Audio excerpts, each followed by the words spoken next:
Hi and welcome back to my channel. My name is Michaela and I talk about all things motherhood and how to not just survive it, but how to actually enjoy being a mom. So I talk about all kinds of topics like faith and minimalism and creativity, which is what I'm here to share about today. Every time I have a baby, I just had my third baby about 6 weeks ago.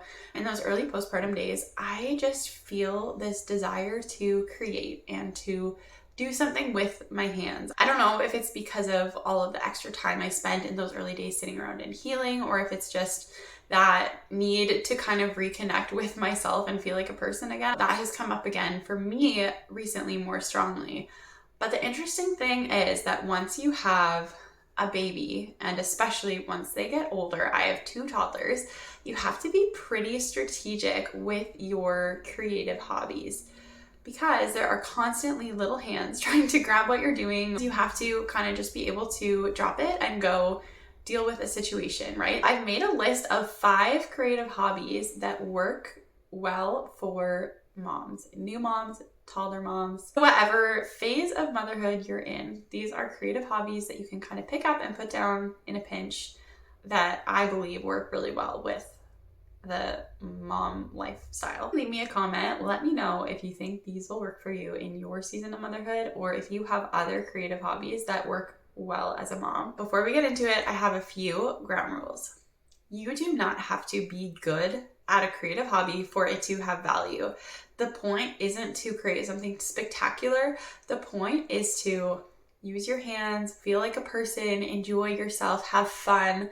Don't stress if you are bad at it. That's actually kind of the point, to be bad at it when you start and keep doing it anyways, so that hopefully you can improve a little bit. Number 2, you do not have to monetize your creative hobby for it to have value. There is great value in creating just to create, in letting another piece of your soul come alive, whether the world recognizes that or not.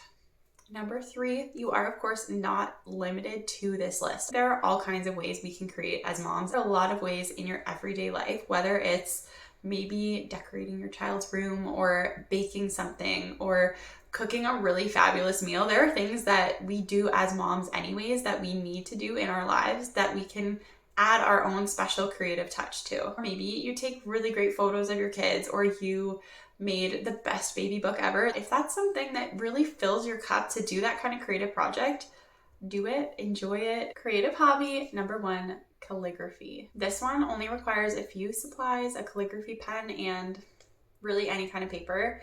And you can do it wherever, on the couch, at the table, while your kids are coloring. Just be careful with those calligraphy pens, because you know if you leave them out, your toddler's gonna grab them. There are so many great free resources to learn calligraphy online. If you can get it to a point where you really like how it looks, it's a very practical skill to have to create art for your home, or even just write out Bible verses. If my kids are playing well, kind of on their own, and my hands are free, I find it really enjoyable to sit and just do some lettering. The other day, I was just sitting there trying to write out Psalm 23 from memory. Number 2 is watercolor.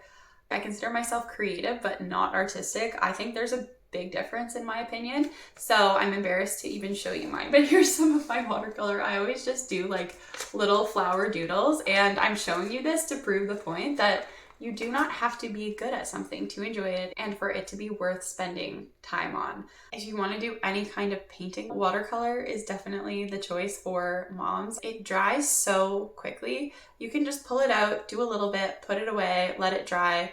Nothing is going to be ruined by that, and you're not committing to a huge process of some big acrylic painting, which honestly would intimidate me anyways. Number 3, blogging. I think blogging is a great creative hobby because, again, you can kind of do it in little snippets when you have time. You don't even necessarily need to be sitting at your computer. I find that doesn't work well with toddlers around because they want to, come hammer on the keys. But I often write blog posts just kind of into my phone. I've always loved writing. It's such a good way to release what's on my mind or hopefully serve someone else. I think blogging is one that works great for moms. And that's where I especially need you to remember the rules I said at the beginning. You do not need to monetize your hobby for it to be important, for it to bless the world, for it to bless you and change you. It is not a waste to carve out time for something that fills your soul and helps you become more of who God made you to be. And with that, I'm really preaching to myself. I often feel guilty asking my husband to spend time on my blog or spend time making these videos because I don't make money yet. It can feel hard to feel like you're taking time away from your family to invest time in a creative pursuit. If blogging specifically is one that you want to try or get into, definitely leave me a comment. I love talking to other women who are kind of at the beginning of their blogging journey, because it's something that took me so long to get into and stick with, mostly just because I was afraid of what other people would think. I have a couple blog posts on blogging that I will link below. Number 4, crocheting. I come from a family of knitters, so it's kind of funny that I have chosen to crochet instead, but I find, especially as a mom, I love it because I don't have to worry about dropping a bunch of stitches and losing all my hard work.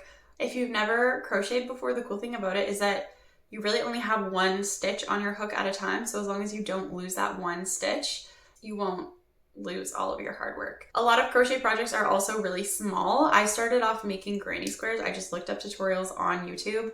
It's minimal supplies. All you need is a ball of yarn and a hook. Number 5, embroidery. This one again is one that I know I will improve at over time.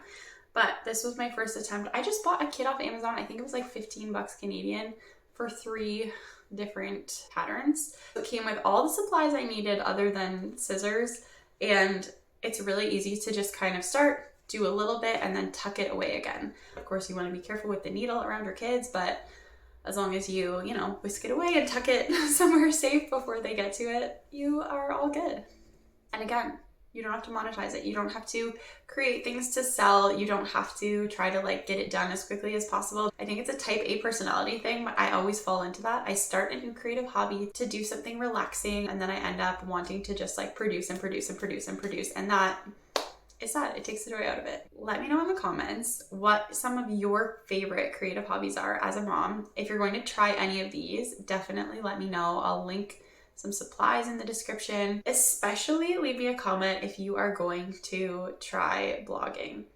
I love chatting with other women who are just starting their blogs because it's something that took me so long to do. I had so many just thoughts around it that were stopping me, so many fears, so many excuses. I have a couple blog posts on this topic that I will link below, and then I also have a free download. It's a build a blog checklist, so I'll link that as well. It just outlines the steps of starting a blog. My advice is probably different than the blogging experts because, like I said, you don't have to monetize something for it to be valuable. So my advice is the advice I needed a few years ago to just get started. I would also say do as little research as possible if you're planning on starting a blog. That sounds backwards, but I know so many of us get stuck in that analysis paralysis state, and we want to know everything and plan on every step before we even write a blog post. My goal isn't to help you monetize. My goal is to help you get started and just help yourself come alive. If you enjoyed this video, I hope you'll subscribe and stick around, and feel free to send it to a friend who might be blessed or encouraged by this video. Thanks for watching.